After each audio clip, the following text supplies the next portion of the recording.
Pero ¿qué hacéis aquí, locos?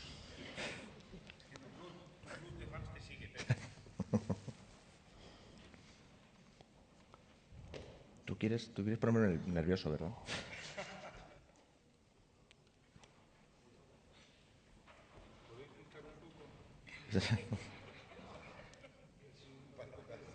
Más en familia. Estamos esperando que conecte la NSA, que nos dé la señal, ¿no? Que son los únicos que de verdad.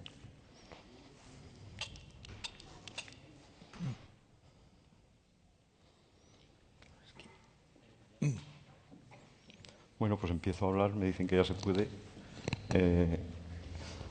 Pepe Cervera es biólogo y paleontólogo, o sea, profesiones muy apropiadas para hablar de periodismo, ¿no? Estamos ya totalmente obsoletos. Entonces, en el año 95 hizo un máster del país de periodismo, pero le gustaba mucho contar historias. Veía la paleontología, la veía una cosa un poco... Y entonces, quiero decir que es periodista digital desde el primer momento, ¿no? Porque cuando se incorporó al país, pues no existía Internet. Era aquel momento fabuloso que estábamos todo el día oyendo noticias, la autopista de la información. Entonces estábamos viendo que iba a pasar algo impresionante. Bueno, pues Pepe fue el primero que, con una conexión que les pusieron ahí en el país, buscó información en Internet. Por eso tiene esa impronta digital desde el primer momento, que es lo que le ha capacitado para tener esa capacidad de reflexión y de enfocar las cosas digitalmente desde el primer momento. También ha estado Pepe aquí, es como el doble de Fernando García Mongay, porque lleva los 16 años que no ha faltado ni un minuto a este congreso, ¿no? Bueno, lo demás lo sabéis todos. Hay una cosa, por si hay alguien más joven, que espero que sí, que en el año 99 fundó un medio digital que para los que estábamos allí asistiendo a esta revolución, pues fue un auténtico impacto, que fue Bankia, que ahora, como estamos contaminados con Bankia, pues parece que estamos hablando, no tiene nada que ver, ¿no? No, nada. Entonces fue una revolución eso, y fue un momento que recordamos con mucha emoción y mucho cariño, ¿no? Después de eso, pues ya lo sabéis, es profesor y tiene una columna que ha mantenido su marca, Retiario. Retiario es un gladiador de los que iban con la red, creo, ¿no? Lo ha mantenido en diversos medios, ¿no? Ahora lo está haciendo en Televisión Española, el blog, y la verdad es que un detalle como lector suyo y fan suyo que soy desde hace muchos años que nadie lo ha superado es el manejo de los enlaces. Internet es los enlaces, incluso ahora con Facebook, con los grandes servicios centralizadores del me gusta, los enlaces siguen siendo el alma de Internet. Entonces, Pepe tiene una sutileza y una habilidad para dar un enlace, por ejemplo, en la pieza de antes de ayer o en la anterior a la última, ¿de qué era? Ahora no me acuerdo. La anterior, estaba la del pantano, la anterior era... No me acuerdo ahora mismo. No las hace él, claro. Es que claro, las tengo subcontratadas en una granja bueno, el caso, china. el caso es que había un enlace al final, así de plantas carnívoras, ¿no? En una pieza como todas que hace apasionantes, de ciencia. Él ha conservado siempre el toque científico y racional que aplica a todo.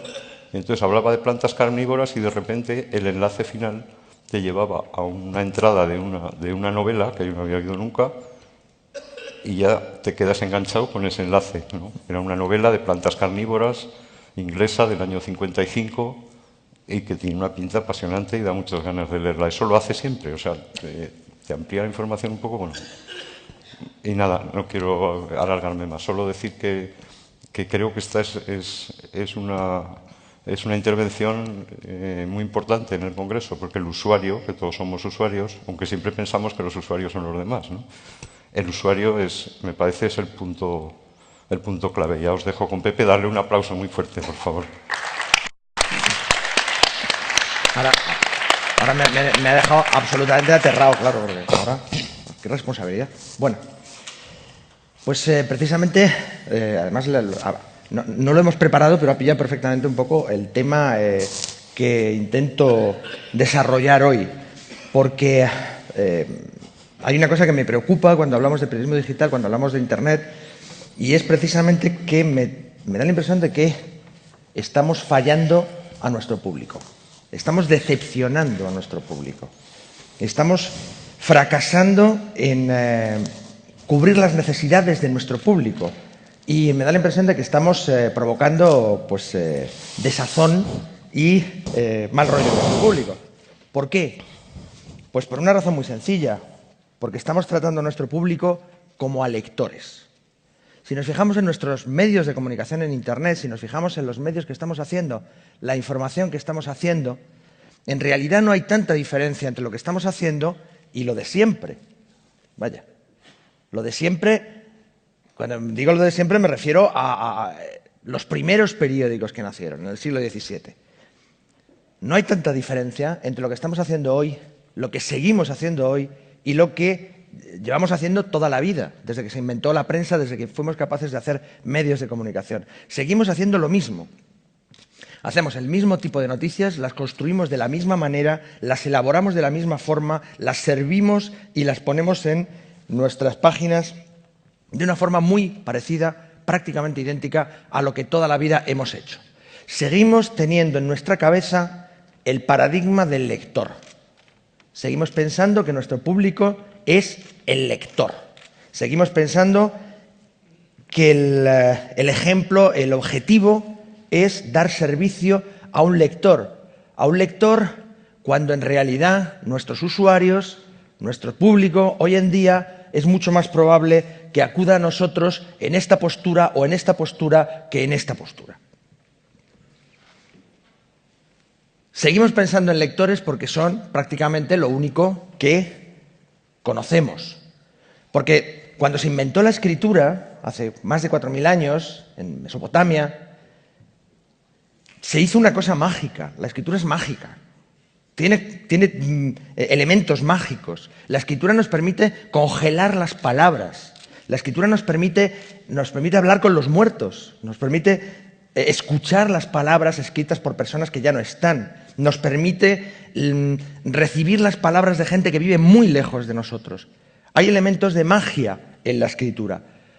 La escritura ha sido muy importante a lo largo de la historia, pero fijaos, la escritura durante muchos siglos, durante muchísimo tiempo, era una actividad, la escritura y la lectura, era una actividad social, era una actividad que se llevaba a cabo en grupo.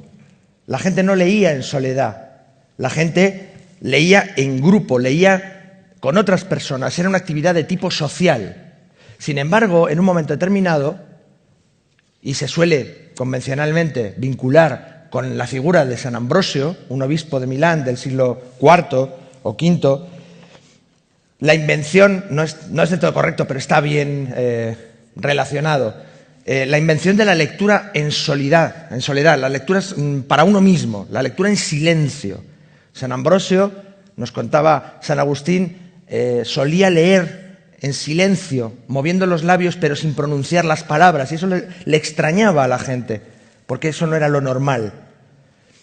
Desde que inventamos este modelo de lectura, desde que se puso de moda, desde que desarrollamos la idea de leer en solitario, la lectura quedó convertida en una actividad como la que conocemos hoy en día. Y empezó a nacer una cosa que yo llamo el mito del lector. Durante muchos siglos, desde que se empieza a desarrollar la idea de leer en silencio, de leer para uno mismo, de leer en soledad, lo que se termina por desarrollar es el mito de que la única forma de sabiduría, la única forma de conocimiento, es el conocimiento que se obtiene con la lectura en profundidad, con la concentración, con la profundización en la información.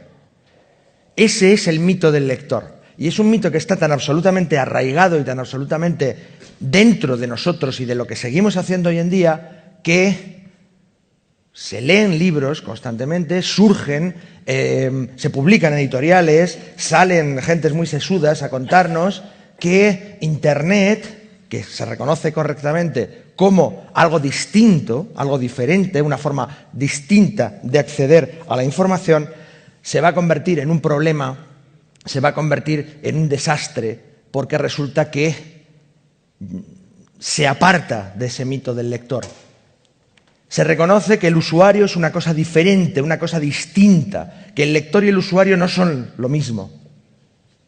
Y sin embargo, seguimos haciendo nuestros medios, seguimos haciendo nuestras ofertas, más pensando en el lector y más con el mito del lector en la cabeza que pensando en el usuario, pensando en nuestro público real. Seguimos pensando que el lector es el objetivo, que lo que tenemos que hacer es satisfacer al lector, que lo que tenemos que hacer es dar profundidad, análisis, porque seguimos pensando que el lector es lo mejor. Pues bien, no otro que Cervantes ya nos avisó de que la lectura también tiene sus inconvenientes. El mito del lector es un mito porque la lectura no es perfecta. La lectura tiene muchos inconvenientes. Y aunque no nos volvamos todos locos como Alonso Quijano en su momento, sí que es cierto que la profundidad, el análisis, el mito del lector tiene muchos inconvenientes. Y hoy aquí lo que quiero es precisamente destacar esos inconvenientes y destacar cuáles son las ventajas que en cambio nos ofrece el nuevo paradigma del usuario. La lectura es una actividad solitaria, esa lectura desde San Ambrosio que llevamos a cabo en nuestra casa es una actividad absolutamente no solitaria, asocial no, antisocial. No se puede leer en conjunto. Cuando uno lee, lee para sí y lee en soledad y no puede interactuar con otras personas.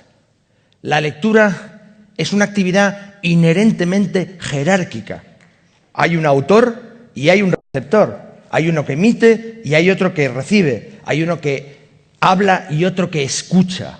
Hay una relación jerárquica entre el autor y el lector. La lectura es unidireccional.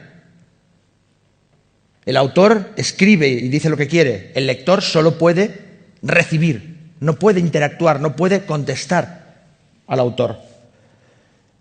Y por si fuera poco, la lectura es una actividad que se da mucho a el coleccionismo, el síndrome de Diógenes, la acumulación. Todos tenemos pilas de libros, leídos o sin leer, por casa. Pero la lectura no es el único paradigma que existe. La lectura, con todos estos inconvenientes, ha generado durante toda su historia, toda su vida, todo su desarrollo, una gran cantidad de problemas. Una gran cantidad de problemas incluso en el ámbito del conocimiento. Fijaos, ese mito del lector, ese mito de que la única posibilidad de conocer de verdad es conocer en profundidad, ha terminado por generar los hiperespecialistas, la gente que cada vez sabe más sobre cada vez menos hasta que lo sabe todo sobre nada, la gente que concibe el conocimiento como un pozo de enorme profundidad en el que solo cabe él. Ha generado silos de conocimiento, espacios de conocimiento que hablan idiomas distintos, desarrollan jergas profesionales que impiden que se pueda intercambiar información entre distintos campos, especialidades tan absolutamente especializadas que ni siquiera hablan el mismo lenguaje, o peor aún, problema más serio, lo que suele ocurrir habitualmente, es que utilizan las mismas palabras pero significan cosas distintas, lo cual garantiza la absoluta incomprensión entre diferentes campos. La lectura fomenta una forma de conocimiento que, como decía aquel libro tan particular que os recomiendo, el Zen y el arte del mantenimiento de las motocicletas, nos equipa, nos coloca en la cabeza una herramienta, solo una herramienta para conocer, que es una cuchilla. Sabemos cortar las cosas en pedacitos cada vez más pequeños. Somos muy buenos desmontando las cosas para poder analizar cada uno de sus componentes. Y podemos llegar a entender muy bien el modo como esos componentes se trabajan unos con los otros, pero nos resulta enormemente difícil comprender, pensar en términos del conjunto, en términos de cómo todo esto se integra y se convierte en una idea. Sabemos pensar desmontando, pero no sabemos pensar montando, no sabemos pensar en términos del conjunto, en términos del sistema, en términos de las relaciones. Y esto ha causado problemas a lo largo de los años. Ha causado tantos problemas que hubo un pensador en 1945, un señor que se llamaba Vannevar Bush, que decidió resolver esos problemas. Decidió empezar a trabajar en la solución de esos problemas, los problemas que estaba causando en el conocimiento humano, en nuestra forma de conseguir nuevos conocimientos, el exceso de profundidad, el exceso de especialización, el exceso de lectura. Y entonces propuso una idea muy particular. En este artículo de 1945 se propuso el MEMEX. El MEMEX era una máquina diseñada específicamente para empezar a resolver los problemas que causaba el exceso de especialización en el pensamiento humano. Al igual que una excavadora multiplica la potencia de los músculos de un ser humano y permite hacer cosas que un ser humano no puede hacer, el MEMEX estaba diseñado para multiplicar la potencia de la mente humana. Estaba diseñado como una herramienta que nos ayudase a pensar mejor, a saltar por encima de esos inconvenientes creados por el exceso de profundidad, por el exceso de análisis, por el exceso de especialización. Y por eso es importante conocerlo, pero no solamente en términos históricos, porque el MEMEX, que técnicamente, desde el punto de vista de la maquinaria, se parecía muy poco a nada que conozcamos hoy, estaba diseñado para funcionar con cables eléctricos, con engranajes, con microfilms, ¿de acuerdo? Sin embargo, esa mesa enorme, prefigura directamente lo que tenemos encima de nuestras mesas ahora. Los ordenadores conectados a Internet. Y no es una casualidad. El MEMEX es el antecesor intelectual de la World Wide Web. La gente que desarrolló los ordenadores, la gente que desarrolló Internet, estaban intentando conseguir crear el MEMEX. Estaban intentando darle cuerpo a esa idea. ¿Y cuál era el elemento más revolucionario de esa idea? No era simplemente el acceder a cualquier información. Eso lo podemos hacer en cualquier biblioteca. No era simplemente el poder invocar y recibir la información de cualquier parte. El elemento más importante, el elemento realmente revolucionario, era la creación de lo que Vannevar Bush llamaba senderos. Nosotros lo llamamos enlaces. La idea era que los usuarios del MEMEX establecieran conexiones entre ideas. La potencia de la idea del MEMEX consistía en relacionar, vincular ideas unas con otras. Eso es lo que diferencia al MEMEX de forma fundamental de un libro o de una biblioteca. Eso es lo que diferencia a nuestros ordenadores, que son los descendientes intelectuales del MEMEX, de cualquier otro elemento que se haya creado antes para trabajar con información. La creación de senderos, la creación de vínculos, la relación entre ideas era el arma secreta del MEMEX. Y de ahí nació la Internet que conocemos hoy. De ahí que cuando se represente así, mediante los enlaces, los vínculos, las relaciones entre diferentes páginas web, entre diferentes ideas, entre diferentes partes del conocimiento. Rayos. Nuestro público está esperando que nosotros le ofrezcamos productos que sean interesantes, productos que les ayuden a resolver sus problemas, productos que mejoren su vida.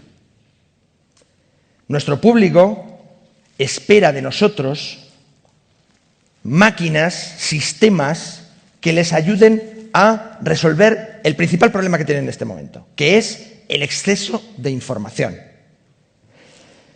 El exceso de información provocado por la misma existencia de Internet, el exceso de información provocado por la existencia de enormes cantidades de libros, de bibliotecas, de datos que cada vez abundan y nos aplastan cada día más.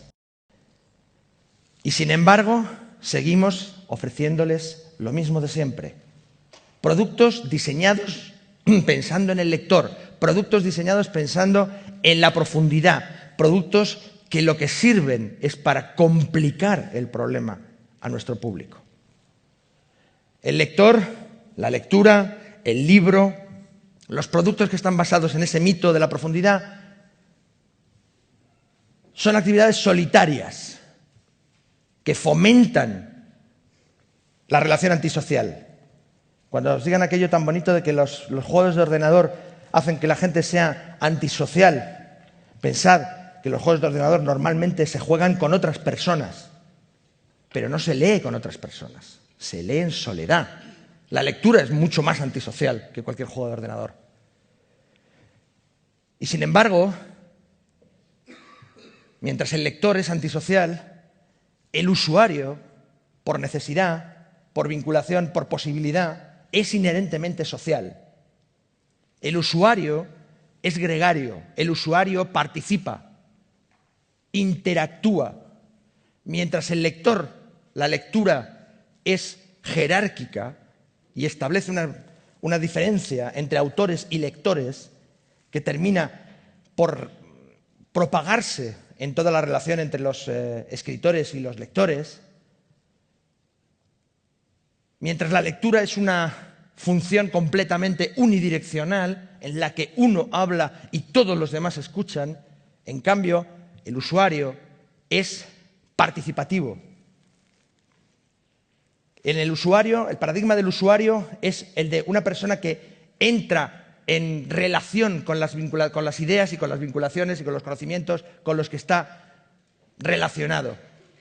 Es una relación bidireccional, una relación incluso multidireccional en la que todas las partes pueden relacionarse unas con las otras. Mientras que la lectura es un camino único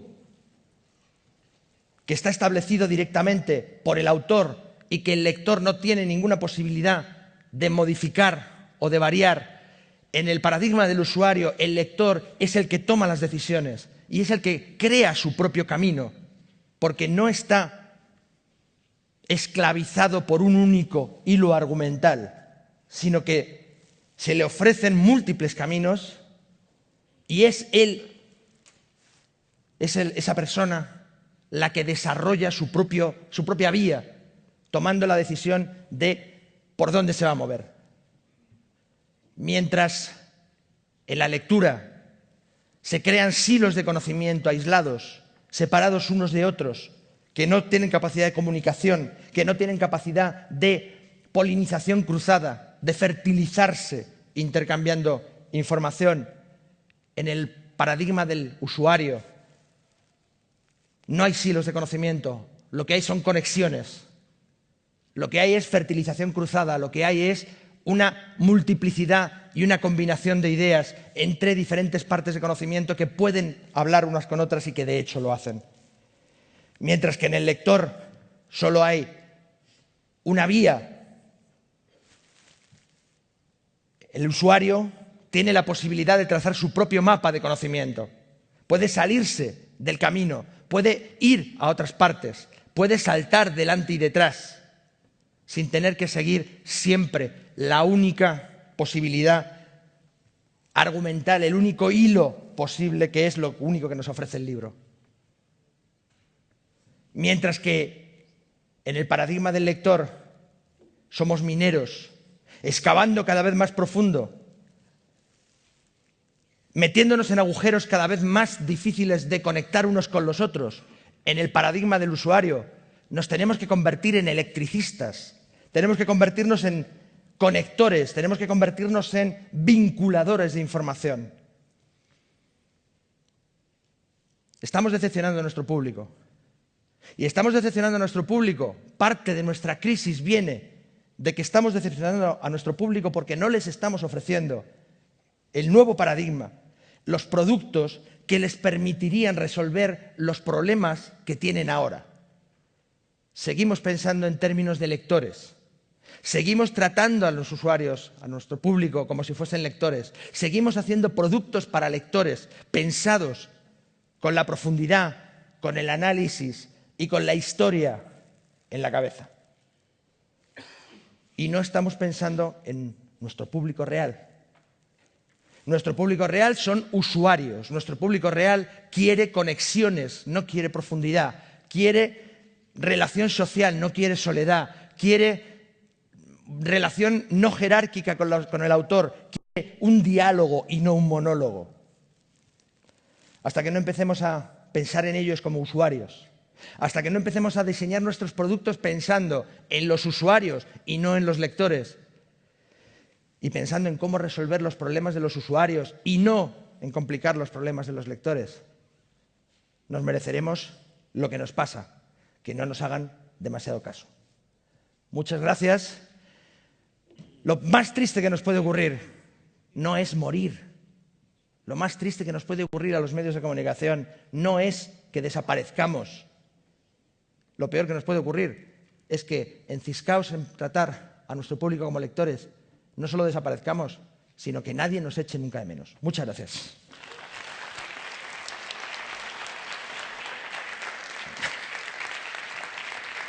No sé si querréis alguna pregunta. Me ha ajustado tanto al tiempo que nos quedan 4 minutos. Somos irrelevantes. Preguntas. Sí, por allí.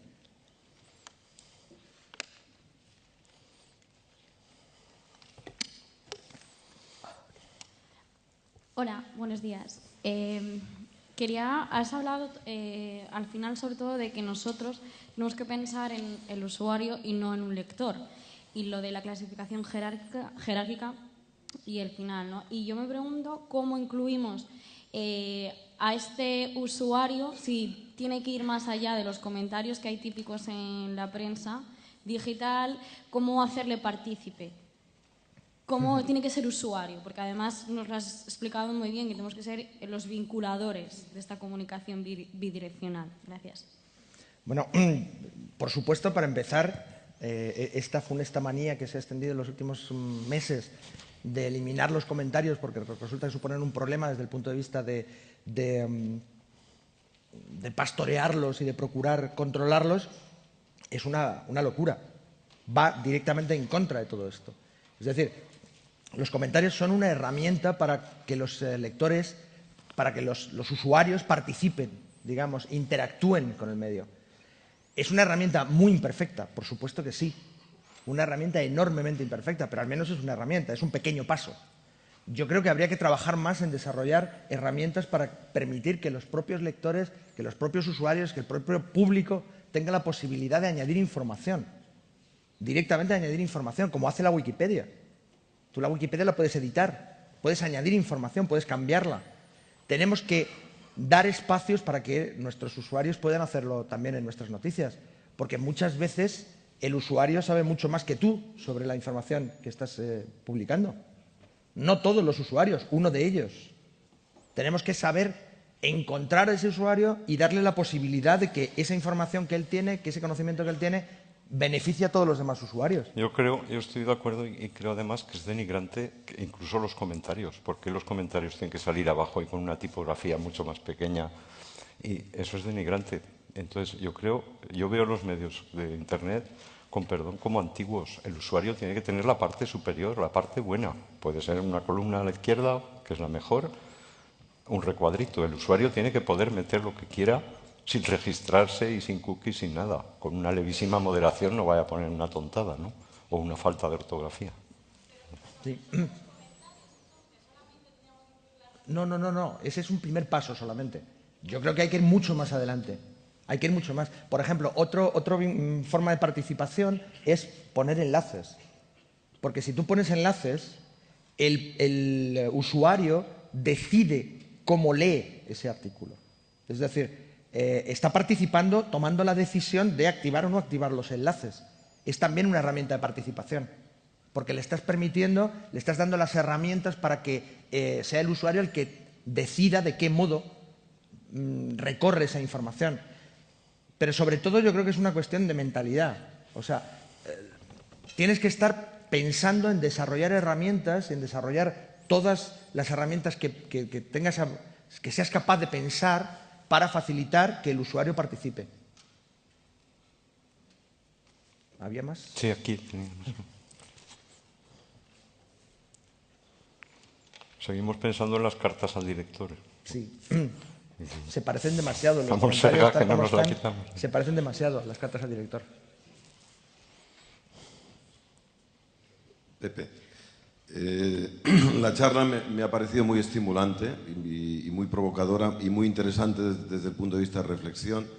Yo discreparía en tu primera diapositiva que estabas comparando concretamente, ponías el diario.es, que evidentemente es un ejemplo del conjunto de medios. Sé que no lo centrabas en eso en cuanto al diario, a un diario que estaba prácticamente en el origen del periodismo, y lo que sí que creo es que en estos momentos el salto brutal, por una parte, es la inmediatez, la capacidad de réplica. O sea, el diario al final, en el caso concreto del diario, tiene 10.500 socios que participan de forma muy activa en el debate de lo que propone el periodista en la noticia. Y luego me parece esencial la capacidad de recomendación a través del tuit. Lanzas un tuit, lo haces llegar a 350.000 personas. Estas a su vez lo retuitean. Los vínculos que acabas de comentar te permiten una consulta automática de documentación en tiempo real y luego evidentemente la posibilidad de incluir vídeos, de incluir sonidos. Eso hace que el salto sea absolutamente brutal. Me parece muy positiva la charla en cuanto a provocación, discrepo en cuanto a que no haya un salto espectacular entre ese primer diario original y los diarios que se están haciendo ahora, ¿no? Diarios imperfectos, donde la opinión del lector efectivamente aún tiene un papel secundario, etc. Pero yo te quería preguntar una cosa. De los libros que más o menos has mostrado, casi todos acusan a Internet de dos cosas. De fomentar, por un lado, la superficialidad y luego de fomentar la falta de atención. ¿Hasta qué punto tú crees que estas dos acusaciones pueden cambiar la mentalidad, el cerebro del individuo, del usuario, y llevarnos a una sociedad infinitamente más banal, menos reflexiva, menos profunda? Gracias, Pepe. Gracias a ti. Por supuesto, el poner el diario como ejemplo ha sido precisamente en plan provocación, no solamente porque yo estoy vinculado al diario, sino porque de verdad creo que incluso los medios más avanzados por ese camino todavía se quedan muy cortos. Todavía están simplemente iniciando el camino. Y quería ponerlo como ejemplo precisamente para destacar un poco ese hecho, ¿no? Hay mucha teoría sobre si realmente... Es elegante que haya citado al diario y no a otro medio al que usted está vinculado. Claro, lo prefiero porque realmente me siento más seguro, digamos. Hay mucha gente que opina que la forma de acceder al conocimiento modifica literalmente nuestra forma de pensar, modifica literalmente nuestro cerebro. Hay un libro delicioso, se llamaba...